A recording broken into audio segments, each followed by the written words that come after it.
What's up, everybody? Francis here from RC Review, and today is a special day because we have a new vehicle from RC 4-wheel drive. It's the Trailfinder 2 Toyota Land Cruiser FJ55, otherwise known as the Iron Pig. And we know it's a special vehicle because we even got our mechanical genius, Randy the Builder, to come out. He is a big fan of the Iron Pig.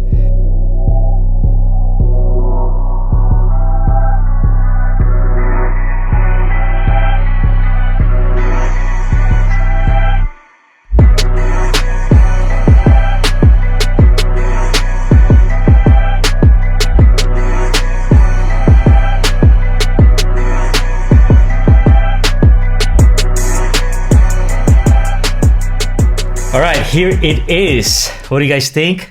Randy, what was your first impression when you heard we were doing this project? It's about time. I've always loved the FJ55. Always wanted to get the real thing, but they're really rare. So when I heard RC4WD Drive coming out, I was excited to definitely build my version of one. So this model was around from 1969 to 68 to 79, 80. And then over the years, overall, they looked pretty much the same. There was just little differences on marking lights and rear tail lights. I like the older models because in the back they actually say Toyota across the rear doors. But again, 79, 80s, they look just as good as the old ones. And they're called the Iron Pig. Why? Just because the snout, they look like they have a snout in the front. Squid kind of looks like a pig. And the iron comes from because they look just very stout and durable. Yeah, the proportions kind of look piggish compared to the vehicles of old. I said RC 4-wheel drive took a risk. And are you guys ready to hear what the risk was, or will be? Lexan. You know, so those guys were talking to me, and I said, yeah, love the project. But then when it came as Lexan. They didn't even tell me this. And it was so out of left field that we're like, me and Randy were like, whoa. So you'll see our unboxing photos. We're like, whoa, have they made a mistake? Have we made a mistake? And as he was building it, he kept sending pictures. And I can tell you right now, it looks amazing. It looks amazing. Yeah, I was actually, to be honest with you, I was a little disappointed in the Lexan body. So I just, part of it wasn't the fact that it was Lexan. It's just for a vehicle like this, I would like to see it as a hard body. But overall, as you can tell, it came out really nice. And I think the trick of it, of what I was able to do is, without painting on the inside to have that crazy shine that Lexan usually has when you paint on the inside, I ended up just doing it on the outside. Going with the satin paint and just kind of toning down the gloss that it would normally have painting Lexan from the inside. So proportions, talk to me about proportions. What's it like? So obviously 10 scale.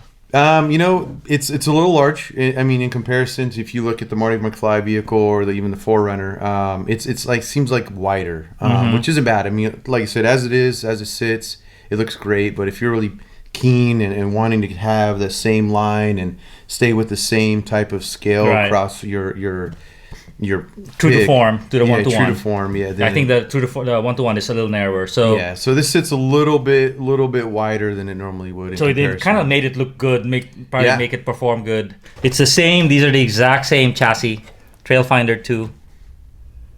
And you can tell it's a big vehicle. And you know, thinking about it, if this was hard body, this body is 1,200 grams. That's like 3 pounds. So this body at this size would probably have been 4 pounds, and it would not perform at all. So I think there's going to be some performance implications of it. Obviously, Lexan is going to be a much better performer.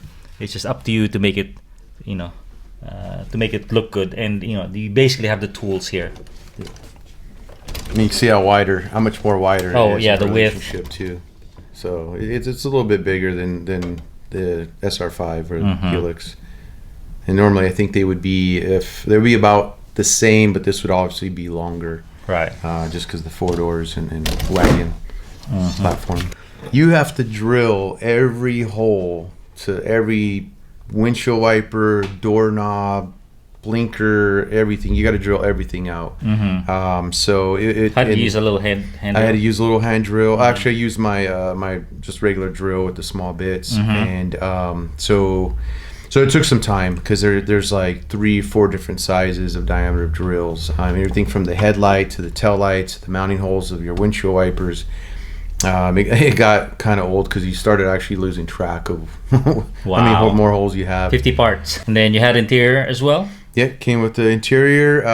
It's not full floor, unfortunately. It's high enough so you can put your electronics. Still looks great. Probably put a half driver.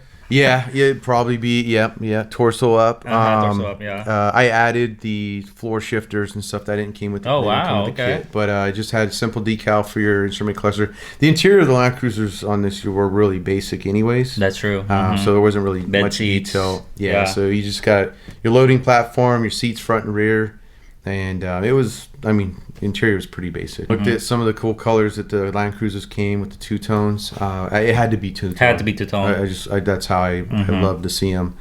And so went to a local hardware store because there's just choices in more of the colors, and picked up the Bond to Plastic paint by Rust-Oleum. And so that way it flexes. And I've had pretty good luck with the Bronco. We had a few tumbles. That's true. It's still painted. Yeah, none of the chipping and flaking that normally would happen. And for the rear tail lights, I colored the lenses on the outside, clear coated it, because on the inside you have these tabs or these posts that bed in to screw to. And then on the chrome, it's a chrome plate that gives you that chrome trim. I colored the chrome where the colors would be. Wow. So it just gave it that more depth of color, so it doesn't look like it's just surfaced. The wheels and tires, they look really good. Did you paint the wheels? Yep, the wheels came silver. So obviously I had to match the white to get the two-tone. Tires came with the chassis. I like this chassis was really nice. Yeah, it looks, the proportions look just right. Yeah, portions work great. And like small rims. Yeah, 1.55. 155. But nice high-profile tires, huh? Yeah, high profile. The wheels look a little small, but I'm happy with it. Yeah. We can't. It looks like it's mounted with body posts underneath. Yep. Body posts underneath, so it basically mounts to the frame. And then your front grille and the rear taillight assembly bolt to the whole support that essentially holds your body post for the rear. And then the interior shell lines up to the sides, which are held in place with your the front side vent and the rear quarter light, marker lights. Yep. Wow. But yeah, and then LED ready. LED ready. You need LED. Yep, front and rear marking lights, front headlights and rear tail lights. LED ready.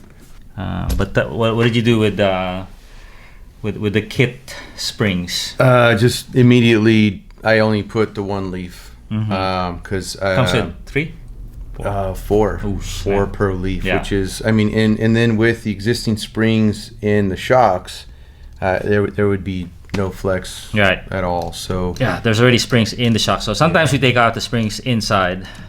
But the other way to do it is just remove a lot of the leaves. Yeah, and then what I'll end up doing is just probably taking the springs out of the shocks and then adding leaves if I need to. Once I start breaking it in. Once you see how it performs, once you know your actual weight, you might have an overweight driver in there or a big battery. But we usually run these small batteries. Any closing thoughts about this vehicle? No, it'd be nice to see more out there. That's right. It's a new model. It's something different. Not another Jeep and or some throw off of what a Jeep would look like. Like you said, it's a true and distinctive classic.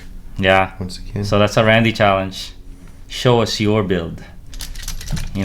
Only 120 or 420 for the whole vehicle.